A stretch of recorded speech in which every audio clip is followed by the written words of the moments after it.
Nous sommes avec Franck Altmaier de Lambéré et nous allons parler de la SR2E, une semi-remorque avec pas mal de nouveautés et Monsieur Altmaier va nous en parler.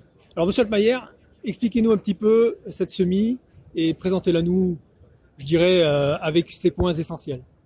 Alors SR2E est un concept de semi-remorque plus qu'un concept parce que c'est une réalisation qui peut rouler bientôt demain matin pratiquement avec un essieu électrique. L'essieu numéro 2, l'essieu au centre de la véhicule, est un essieu avec une génératrice électrique qui va pouvoir récupérer l'énergie cinétique. En gros, quand on est en phase de décélération ou en phase de freinage, c'est une énergie cinétique gratuite.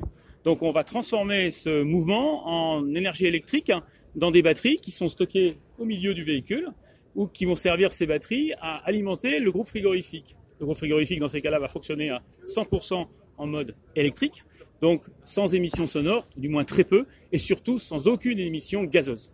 Ce qui permet de rentrer dans les zones plus sécurisées, ou qu'on appelle maintenant, enfin, dans quelques années, les zones, les ZFE, et on aura un accès illimité dans ces zones-là avec ce produit. Cette semi-là est en FRC, si je ne dis pas de bêtises. Oui, on est sur un véhicule qui est double FRC, puisque c'est un FRC dans la mesure où c'est une multi-température. On a 2 compartiments régulés. On peut faire toutes les combinaisons de possibles, plus, moins, plus, moins. Donc ça veut dire qu'on peut atteindre ces températures assez basses avec une énergie électrique à la base. Oui, parce que la machine frigorifique qui est devant est une machine frigorifique classique. Le stand-by, c'est le mode électrique du groupe frigorifique, comme quand il est à quai où on peut le brancher sur le secteur. Ben là, c'est comme si on avait une grande rallonge et la rallonge, elle est sur le véhicule en réalité. La batterie, elle est sur le véhicule et l'énergie électrique, le secteur, il est sur le véhicule et l'ensemble est autonome et on va faire marcher le groupe frigorifique de manière autonome en électrique.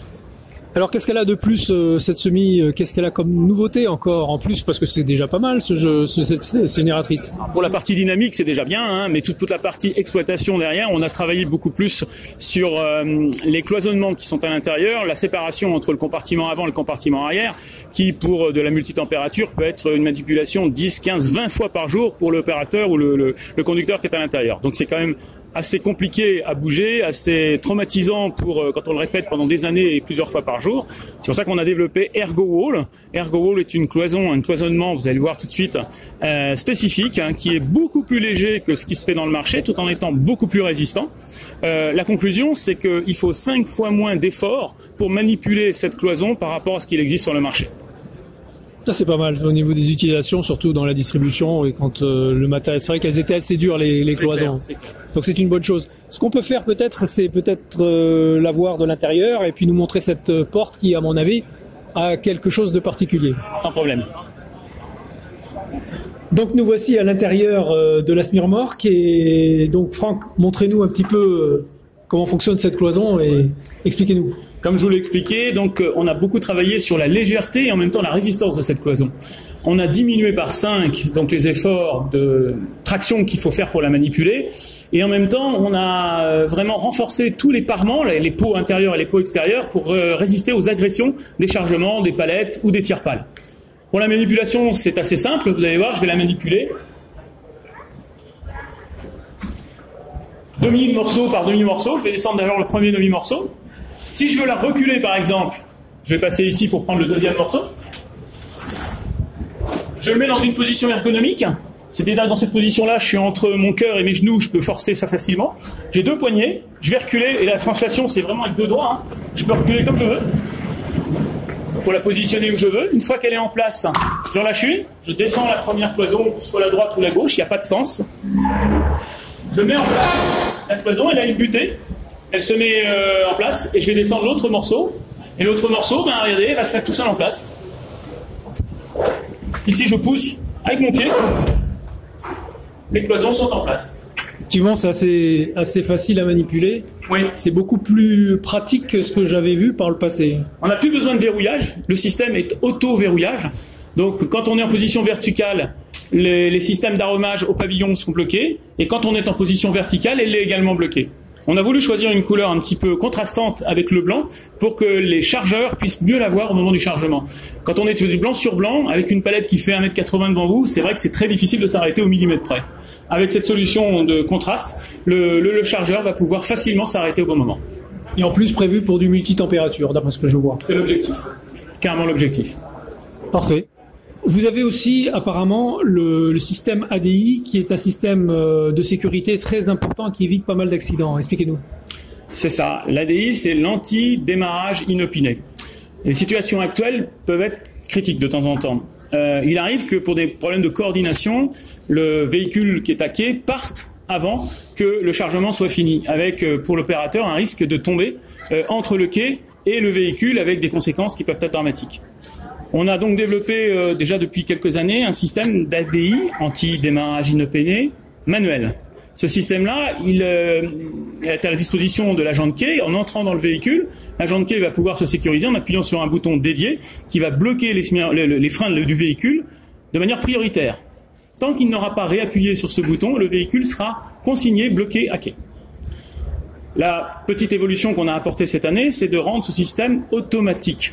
C'est-à-dire que ce soit plus que l'agent de quai qui ait besoin d'appuyer sur le bouton, et que ce soit simplement quand le véhicule se met à quai dans des conditions qu'on a définies et qui vont condamner, bloquer le véhicule à quai de manière sécuritaire. Parfait. Oui, donc c'est quelque chose, une innovation vraiment très très importante pour la sécurité des opérateurs autour du véhicule et surtout, je dirais, ça évitera beaucoup d'accidents du travail, voire même pire, je dirais, parce que là c'est vraiment quelque chose de très important et je pense que les acteurs du TRM que sont les transporteurs routiers seront très attentifs à ce genre d'innovation. La simplicité du système que je vais vous présenter juste derrière est intéressante parce qu'elle est applicable à tout type de quai. Je ne parle pas que du monde du frigorifique. Tous les véhicules qui vont se mettre à quai vont avoir une rampe de quai et c'est à partir de cette rampe de quai qu'on va pouvoir piloter ou non le freinage du véhicule. On va voir ça.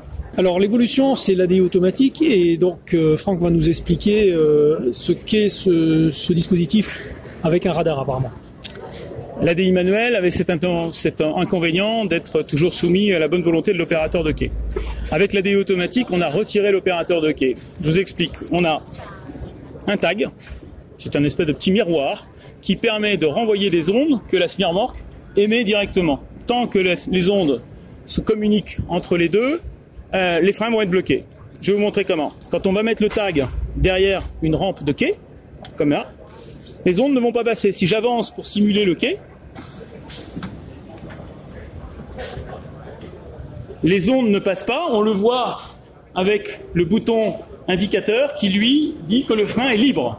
Par contre, dès que la rampe de quai va se lever, le bouton rouge va s'allumer qui indique que les freins sont actifs. La semi-remorque est bloquée. Tant que la rampe de quai va être en position travail, la communication entre le tag et le boîtier, le radar se fait, les freins sont bloqués. Et dès qu'on a fini de charger, la rampe de quai vient à niveau se ranger, va couper le rayon entre le tag et l'émetteur, et les freins sont libérés, et le véhicule donc peut circuler en toute sécurité pour les agents de quai. C'est aussi simple que ça. Ça, c'est énorme au niveau de la sécurité. Ça serait bien d'ailleurs que une législation peut-être oblige à avoir ce genre de tag sur toutes les rampes de quai pour éviter les accidents et ça pourrait être quand même quelque chose d'assez innovant et je dirais presque révolutionnaire pour la sécurité. Surtout que l'investissement est tellement simple à faire sur la partie quai. C'est une pièce qui est sans besoin d'électricité, sans génie civil. On peut la coller, on peut l'aimanter comme celle-ci, et on peut mettre ça sur pratiquement 100% des quais qui existent en France, quel que soit le mode de transport, que ce soit du frigo ou les autres. Et ça, on peut mettre ça sur l'ensemble des véhicules. Ça donnera une solution pour tout le transport. Merci Franck. Est-ce que vous avez autre chose à nous présenter sur ce véhicule qui est aussi quelque chose d'innovant? Personnellement non, mais mon collègue Gwen va vous présenter quelque chose qui est vraiment beaucoup plus intéressant, encore plus intéressant si je puis dire, c'est la commande vocale Lamberet pour pouvoir piloter certaines fonctions du véhicule. Alors j'ai retrouvé Gwenaël Thuet qui est ici, qui va nous parler donc de cette nouveauté sur l'arrière de la semi-remorque. Gwenaël, à vous. Bonjour. Donc il s'agit effectivement de la commande vocale. En fait, le principe est assez simple, mais il répond à une vraie problématique de livraison urbaine. Aujourd'hui, tous les chauffeurs qui ont eu l'habitude de livrer en ville sont sous une pression permanente du trafic, du stationnement en double fil et de la livraison rapide dans le respect des bonnes pratiques de la chaîne du froid. Donc la commande vocale permet d'une, de sécuriser ce processus de livraison et deux, de s'assurer effectivement du bon respect de la chaîne du froid. Alors comment ça marche? C'est très simple. Le chauffeur est équipé d'un smartphone avec l'application Lamberet intégrée.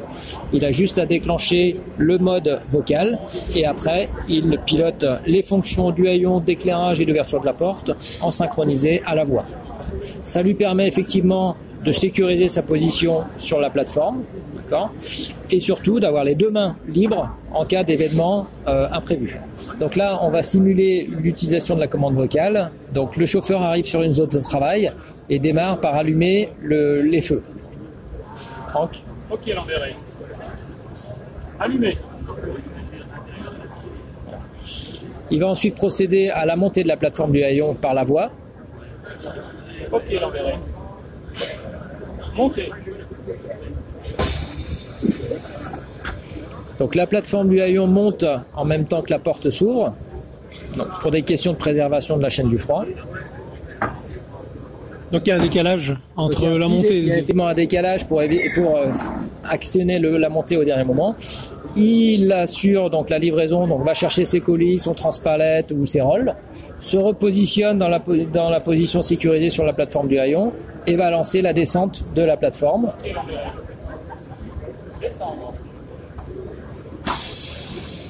Et donc simultanément, en même temps que la plateforme redescend, la porte se referme. Donc toujours dans le respect de la chaîne du froid.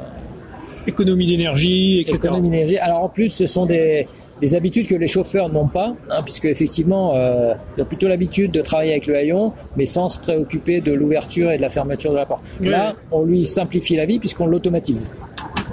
Gain de temps et puis facilité au niveau du travail. Parfait, messieurs. Merci beaucoup pour ces démonstrations et ces explications. C'était très intéressant, très innovant d'ailleurs. Et il y a à la fois, je dirais, quelque chose qui va dans le sens de la transition énergétique, et ce que l'on recherche. Et il y a aussi la sécurité. Et la sécurité, c'est pas négligeable dans le transport routier. Parce que justement, dans tout ce qui est manutention, logistique, etc., il y a beaucoup d'accidents. Et ça peut être quand même quelque chose de très, très important pour réduire justement ce facteur-là. Merci messieurs. Merci à vous. Merci. Vous êtes un constructeur, un équipementier, un distributeur de pièces ou de véhicules, un loueur, un financier ou tout simplement un acteur du TRM et vous souhaitez communiquer et laisser une empreinte à vie sur votre société ou sur un produit? Cet espace est disponible pour vous. Vous toucherez directement votre cœur de cible, les acteurs du TRM. Contactez-nous sur la chaîne du TRM@gmail.com.